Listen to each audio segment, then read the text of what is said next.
Everyone, तो हम Clostridium पढ़ रहे थे और क्लॉस्ट्रिडियम डिफिसिल हम कंप्लीट कर चुके हैं। क्लॉस्ट्रिडियम डिफिसिल के बारे में एक जो मेन आपका हाईलाइटिंग पॉइंट था वो ये था कि क्लॉस्ट्रिडियम डिफिसिल आपको पोस्ट एंटीबायोटिक सीडोमेम्ब्रेनस कोलाइटिस करा रही थी। ठीक है, आपको पोस्ट एंटीबायोटिक सीडोमेम्ब्रेनस कोलाइटिस करा रही थी क्लॉस्ट्रिडियम डिफिसिल।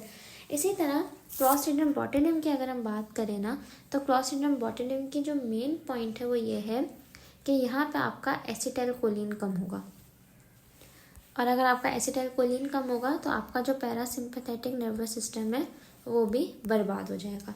तो आपको याद रखना है कि क्लॉस्ट्रिडियम बॉटुलिनम आपका एसिटाइलकोलिन कम करेगा, जिसकी वजह से आपका पैरासिम्पथेटिक नर्वस सिस्टम बर्बाद हो जाएगा। ठीक है, बाकी क्लॉस्ट्रिडियम बॉटुलिनम भी आपका gram positive spore producing rod होता है, और बेसिकली ये भी आपका एनारोबिक इन नेचर है। अब मैंने बोला आपका एसिटाइलकोलिन कम होगा, क्यों कम होगा? आपने पढ़ा होगा न्यूरो एनाटमी में या न्यूरोफिजियोलॉजी में कि जो न्यूरो ट्रांसमीटर्स हैं जैसे एसिटाइलकोलिन, एपिनेफ्रिन, नॉरएपिनेफ्रिन, उनको एक एक्सॉन से दूसरे एक्सॉन तक जाना होता है, यानी साइनेप्सिस करनी होती। तो साइनेप्सिस ऐसी होती है ना कि आपका प्री साइनेप्टिक एक्सॉन होता है, दूसरा आपका पोस्ट साइनेप्टिक एक्सॉन होता है। प्री साइनेप्टिक से आपकी न्यूरोट्रांसमीटर की वेसिकल रिलीज होती है, फिर वो पोस्ट साइनेप्टिक में जा रही होती है, और ऐसे आपकी थ्रू आउट द एक्सॉन आपकी न्यूरो ट्रांसमिशन चल रही होती है। ठीक है, अब हमारे पास इन केस ऑफ एसिटाइलकोलिन एक प्रोटीन होता है which is called snare protein. Snare protein क्या करता है, आपकी एसिटाइलकोलिन को प्री साइनेप्टिक टर्मिनल से रिलीज कराने में हेल्प करता है। ठीक है, स्नार प्रोटीन एसिटाइलकोलिन को प्री साइनेप्टिक टर्मिनल से रिलीज कराने में हेल्प करता है। अगर आपका स्नार प्रोटीन ही बर्बाद हो जाएगा तो प्री साइनेप्टिक टर्मिनल से एसिटाइलकोलिन रिलीज नहीं कर पाएगा। तो जब एसिटाइलकोलिन रिलीज नहीं कर पाएगा तो आपका पैरासिम्पथेटिक नर्वस सिस्टम ठुस हो जाएगा।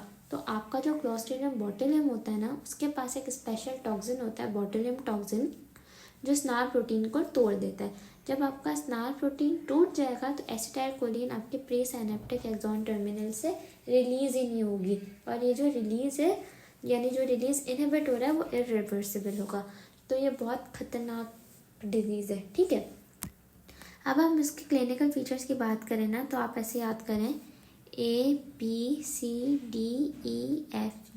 ठीक है, हम ऐसे निमोनिक बना के याद करते थे। तो अगर हम ऑटोनॉमिक सिम्टम्स की बात करें तो हमारे पास जीरोस्टोमा है। जीरोस्टोमा क्या होता है? ड्राई माउथ हो जाना। आपने ये बात पढ़ी होगी हेड एंड नेक में जब आप सेकेंड ईयर में होंगे कि जो भी हमारे मुंह में जो भी सलाइवा बन रहा है ना, वो पैरासिम्पथेटिक नर्वस सिस्टम के थ्रू बन रहा है। पैरासिम्पथेटिक नर्वस सिस्टम तो ठोस हो गया है क्योंकि एसिटाइलकोलिन नहीं है, तो सलाइवा नहीं बनेगा, आपका माउथ ड्राई हो रहा होगा।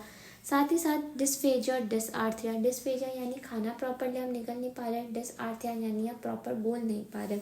देखिए, जो हमारा GIT थी उसकी जो नॉर्मल पेरिस्टाल्सिस थी वो भी पैरासिम्पथेटिक नर्वस सिस्टम पे डिपेंड कर रही थी। अब पैरासिम्पथेटिक नर्वस सिस्टम नहीं है तो आपका GIT पेरिस्टाल्सिस ठीक नहीं होगी, आप खाना प्रॉपरली निगल नहीं पाएंगे, आपको डिस्फेजिया होगा।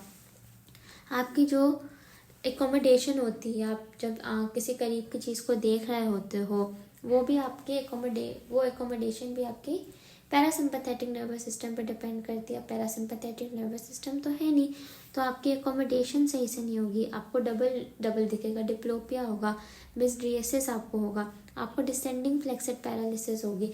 यानी आपने जो न्यूरो एनाटमी या फिजियोलॉजी में पढ़ा होगा, आपके एक असेंडिंग पाथवे होते हैं, एक डिसेंडिंग होते हैं। डिसेंडिंग पाथवे स्केलेटल मसल पे जा रहे होते हैं, वो भी एसिटाइलकोलिन पे डिपेंडेंट होते हैं। अब एसिटाइलकोलिन तो है नहीं, तो आपके जो मसल्स हैं वो बहुत बिल्कुल काम करने के काबिल नहीं रहेंगे, फ्लेक्सिड पैरालिसिस हो जाएगी, आईलिड ड्रूपिंग होगी, आपकी आंखें भी गिरेंगी, टॉसिस होगा। साथ ही साथ आपको फ्लॉपी बेबी सिंड्रोम होगा। ये जो मैंने पिक्चर अटैच की ना, ये फ्लॉपी बेबी सिंड्रोम की। क्या होता है, हमारे यहाँ मिडिल ईस्ट में एक कल्चर चल रहा है कि जब बच्चा पैदा होगा, स्पेशली मुस्लिम फैमिली में जब एक बच्चा पैदा होता है तो उसको शहद चटा देते हैं।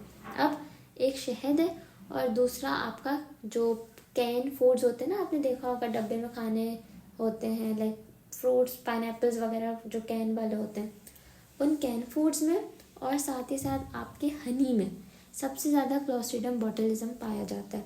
तो हमारे यहाँ तो एक रिवायत चल रही है कि बच्चा पैदा होता है तो हम उसको शहद चटा देते हैं।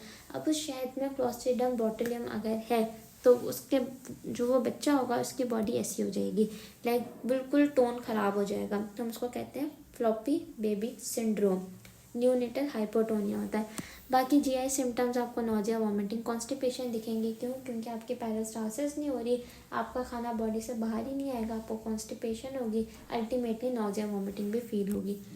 तो ये आपको क्लिनिकल फीचर्स याद होने चाहिए।